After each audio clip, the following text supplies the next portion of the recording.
স্বাগত জানাচ্ছি আমি আরিফ মৃধা। সমাজে ঘটে যাওয়া দুর্নীতি, অনিয়ম, অপরাধের নানা চিত্র অনুষ্ঠানের প্রতি পর্বেই তুলে ধরার চেষ্টা করি। পৈতৃক সূত্রে মালিকানা থাকার পরও প্রতিনিয়ত আতঙ্কে দিন কাটাচ্ছে একটি পরিবার। মামলা, হামলা যেন তাদের নিত্যদিনের সঙ্গী। দর্শক, চলুন এবার গাজীপুরে শ্রীপুরে বসবাসরত পরিবারটির অসহায়ত্বের চিত্র দেখে আসা যাক।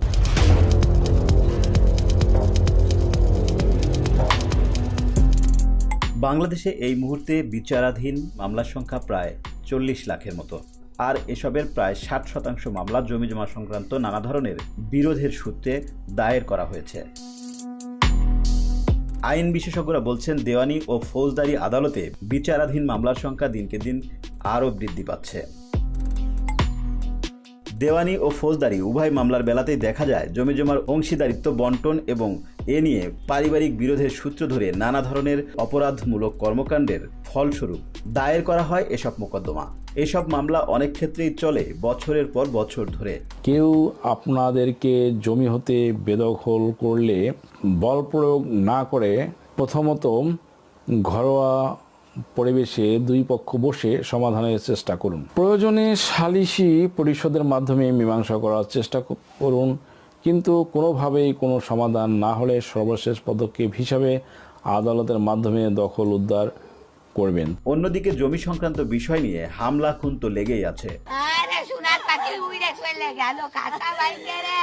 কাউকে আইনানুগভাবে কোনো জমিতে নির্দিষ্ট সময়ের জন্যে দখল দিলে সেই নির্দিষ্ট সময় পরে দখল বুঝিয়ে না দিলে বেআইনিভাবে শক্তি প্রয়োগ করে দখল উদ্ধার করা যাবে না। সারা দেশের ন্যায় গাজীপুরেও এমন অপচেষ্টা হরহামেশাই ঘটে। জমি দখলে নিতে মামলা দিয়ে হয়রানি গাজীপুরের নিয়মিত বিষয় হয়ে দাঁড়িয়েছে।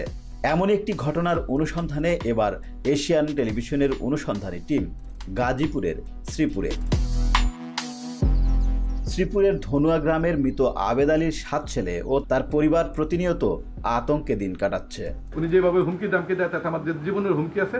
আমরা চাইতেছি প্রশাসন যাতে আমাদেরকে একটু সহযোগিতা করে, আমরা যাতে নিরাপদে থাকতে পারি। তিনি আমার টেলিফোনেও হুমকি দিচ্ছে, টেলিফোনের রেকর্ড আমার কাছে আছে। পৈতৃক সূত্রে মালিক হয়েও জমি সংক্রান্ত বিরোধের জেরে মৃত আবেদ আলীর পুত্র অবসরপ্রাপ্ত নৌবাহিনীর সদস্য আব্দুল আলিমের পরিবারকে একাধিক মিথ্যা মামলা দিয়ে হয়রানি করা হচ্ছে।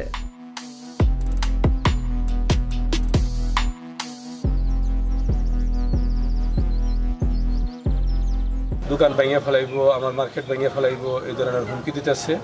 পাশাপাশি বিভিন্ন ধরনের কিছু মিথ্যা মামলা দিতেছে। কিছুদিন আগে একটা চাঁদাবাজি মামলা দিয়েছে, যেটা কোর্ট থেকে খারিজ হয়ে গেছে।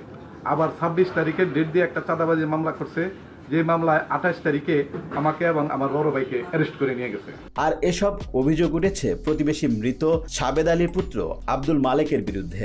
আমার জমি পাওনা জমি আমি খুঁড়ে কাটার চেষ্টা করবো না। জমিটা বিক্রি করছে আমার দাদি বিক্রি করলো, কিন্তু আমাকে জন্মের আগে। আমরা শুনছি আবেদ আলীর কাছে 35% টাকা পেয়েছি। আমার নানি জমি বিক্রি করছে, এটা আমি শুনছি, কিন্তু এই জমির মধ্যে আমরা কোনো সময় যাইও নাই, এমনকি আমরা ওদের মধ্যে অবস্থান কোনো সময় করি না। এই জমিটা এনামলটা কিনছে, কিনা এই জমিটা এনামলটা খাইতেছে, আমি এটা জানি, এবং এটা বাধা দেয় আব্দুল মালিক।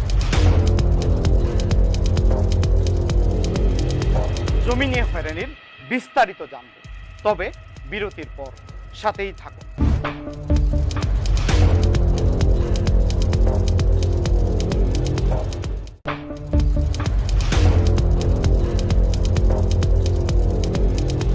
জমির খাজনা খতিয়ান সবই ঠিক আছে, তারপরও সেই জমি নিয়ে হয়রানির শিকার মৃত আবেদ আলীর পরিবার।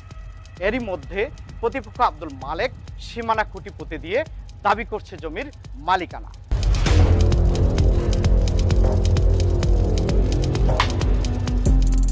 শ্রীপুরের ধনুয়া গ্রামের মুরাদ আলী 2 ছেলে ও 1 কন্যা সন্তান রেখে মৃত্যুবরণ করেন। ওয়ারিশ সূত্রে কন্যা কাজলি বেগম নিম্ন তফসিলে বর্ণিত ধনুয়া মৌজার CS 57 SA 239 RS 38 নম্বর খতিয়ানে CS ও SA 1783 খতিয়ানে RS 6728 নং দাগে 30% ও RS 6261 নম্বর দাগে 30%, এই দুটি দাগে 35% জমির মালিক হন। 9 জানুয়ারি 1971 সালে কাজলী সেই জমি বিক্রি করে দেন আবেদ আলীর নিকট। ক্রয়ের পর থেকে জমিটি আবেদ আলীর ভোগ দখলে আছে বলে জানায় এলাকার সাধারণ মানুষ। জমি দাতা তো মরহুম আবেদ আলী মৃত্যুর পর তার ছেলেরা পরিচালনা করতেছে। আমি এতটুকু জানি যে মসজিদের জায়গাটা আবেদ আলী সাহেব দান করছেন। এরপর যখন চিনা যায় জায়গা লেগে গন্ডগোল, এই কয়েকদিন ধরে এখন জায়গা লেগে গন্ডগোল এলা ভাইব। স্ত্রী, 7 ছেলে ও 4 কন্যা সন্তান রেখে আবেদ আলী 2012 সালে মৃত্যুবরণ করেন। আবেদ আলীর মৃত্যুর পরও তার ছেলে ওই জমির ভোগ দখল করে আসছে। আমার বাবাই 1971 সালে 35 শতাংশ জমি কিনছে, যার মূল মালিক ছিল মাহমুদ আলী। ওনার 2 ছেলে 1 মেয়ে। এইভাবে জমির সংক্রান্ত কোনো ব্যাপারে ওনারা আর ক্ষতিগ্রস্ত করতে পারতেছে না আমাদের, তখন অন্য মামলাগুলো দিতে। অরিসি সম্পত্তি বোনের অংশে রেকর্ডে কম হয়ে ভাই আজগর আলীর অংশে ভুলবশত RS রেকর্ড বেশি হয়। রেকর্ড সংশোধনের মামলাও আদালতে চলমান। আদালতের রায় আসার আগে 2018 সালে প্রতিবেশী আব্দুল মালেক ওই জমির মালিকানা দাবি করেন। RS এর মধ্যে বোনের নামে একটু রেকর্ডে কম আসছে, এটা আমরা রেকর্ড কারেকশনের মামলা দিছি, মানে আদালতে রেকর্ড কারেকশনে আসলে আমরা সমাধানে যাব। কিন্তু তারা মানতেছে না, এরা বহিরাগত লোকজন আইনা এই দোকানদারগুলো হুমকি টুমকি দেয়। মানে রেকর্ড তো আর কেউ করে দিতে পারবে না, আদালতের মাধ্যমে রেকর্ড হয়ে আসলে আমরা বলছি রেকর্ডে যদি আমরা কাগজ পাই তাহলে পাবো, আর না পাইলে আমরা জমি ছেড়ে দেবো। কাগজপত্রে জমির মালিকানা না টিকলেও জোরপূর্বক ভাড়াটিয়া সন্ত্রাসী দিয়ে জমি দখলের চেষ্টা করেন আব্দুল মালেক। জমিতে প্রবেশ করে খুঁটি পোতেন। আমরাই গাছি খুঁটিগুলো গাছি, আমাদের বন্ধু বান্ধব আত্মীয় স্বজন আছে, খুঁটি গাছি। তারাও সাথে ছিল, তারাও আমাদেরকে আঘাত করে না, আমরাও আঘাত করি নাই। সঠিক কাগজপত্র থাকায় মৃত আবেদ আলীর ওয়ারিশগণ জমি দখলে বাধা প্রদান করে। মোটামুটি 2 বছর যাবৎ আব্দুল মালেক এই বিষয়টা নিয়ে খুব উৎপাত শুরু করছে, দোকানপাট ভাঙ্গা দিব। এর আগে 2-3 বার খুঁটি গাললো, বারাটিয়া মাস্তা নাই না। সন্ত্রাসী বাহিনী দিয়ে জোরপূর্বক জমি দখল করে জমিতে টিকে থাকতে না পেরে বিভিন্ন কৌশল অবলম্বন করেন আব্দুল মালেক। মিথ্যা বানোয়াট ঘটনা সাজিয়ে থানায় মামলাও করেন, হয়রানি করেন আবেদ আলীর পরিবারের সদস্যদেরকে। 2018 সালের পরে আমারই প্রতিবেশী জেঠাতো ভাই বিভিন্ন ধরনের লোক নিয়ে আইসা হয়তো পত্রিকা নাইম মডেল এক সন্ত্রাসী, পাশাপাশি আরও আছে, তিনি আমার টেলিফোনেও হুমকি দিচ্ছে, টেলিফোনের রেকর্ড আমার কাছে আছে, এবং এই ধরনের দোকান ভেঙে ফেলাইব, আমার মার্কেট ভেঙে ফেলাইব, এই ধরনের হুমকি দিতেছে। পাশাপাশি বিভিন্ন ধরনের কিছু মিথ্যা মামলা দিতেছে, জমির কিছু মামলা দিচ্ছে যেগুলো আদালতে চলমান আছে। উনি আরো কিছু ভাড়াটিয়া লোক রাখে, যাদেরকে আমরা চিনি না, দেখি না এলাকায় কখনো। এরা তার সাথে এসে দোকানদারকে হুমকি দেয়, দোকান ভেঙে ফেলাইব, মালটাল সরাও, এই বিভিন্ন রকম হুমকি দেয়। এই সমস্ত হুমকিতে আমরা খুব ভয়ভীতির মধ্যে থাকি এখন। 2018 সাল থেকে এ পর্যন্ত থানা ও কোর্টে 6টি মামলা করা হয়। থানা পুলিশও সঠিকভাবে যাচাই বাছাই না করে মামলা নিয়ে নেয়, এমন অভিযোগ করেন আব্দুল আলিমের পরিবারের সদস্যরা। প্রশাসনকে সঠিক এবং সুন্দর তদন্ত করে এই মামলাবাজ আব্দুল মালেককে শাস্তি দেওয়া এবং আমাদেরকে নির্বিঘ্নে এলাকার মধ্যে চলাফেরা করার একটা ব্যবস্থা করে দেওয়ার জন্য প্রশাসনকে অনুরোধ করছি। গেল রমজানে অসহায় পরিবারের বিরুদ্ধে শ্রীপুর মডেল থানায় আরও একটি চাঁদাবাজি মামলা করা হয়। এই মামলার বাদীও আব্দুল মালেক। মামলার বিষয়ে কথা বলতে শ্রীপুর মডেল থানায় গেলে অফিসার ইনচার্জের দেখা মেলেনি। মুঠোফোনে যোগাযোগ করলে তিনি জানান মামলাটি তদন্তাধীন রয়েছে।